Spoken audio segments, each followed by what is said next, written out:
Tonight, a case of animal cruelty out of Saraland. This man was arrested for leaving a cat in a trap in a hot garage with no food or water for possibly weeks. But it's what neighbors say he told them that really has folks upset tonight. NBC 15's Darren Singleton joins us now. Darren, an even more shocking revelation neighbors shared with you. A revelation, Kim, that takes this disturbing story to another level. A neighbor tells me the man arrested told him of other cats that he claimed were being used for bait. Saraland resident Daryl McIntyre loves animals. He and his family have a pet cat. So when they heard a cat crying inside a locked garage at his apartment complex, they became concerned. Getting out of my truck in the afternoon, I would hear something that sounded like howling, but I couldn't make out if it was in the garage across from me or if it was actually in an apartment, so I really didn't explore it too much further. That is until other neighbors told him they'd been hearing it too, including retired military veteran Joe Miller. Well, I've heard it a little over 2 weeks. A guy asked me, did I have a cat in my garage? I said, no. I said, and I opened it up and looked, and there was no cat in mine. And I kept hearing that cat every day.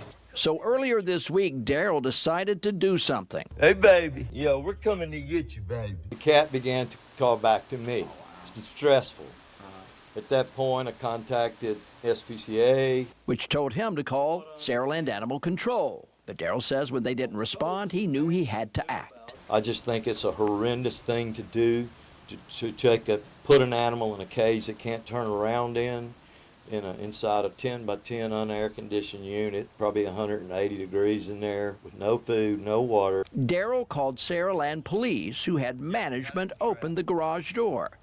And that's when they discovered an animal trap with the crying cat inside. Yep, that's the one I've been feeding too. A short time later, the resident who rents that garage showed up, and after talking with him for a few minutes, officers put him in their patrol car and took him to jail.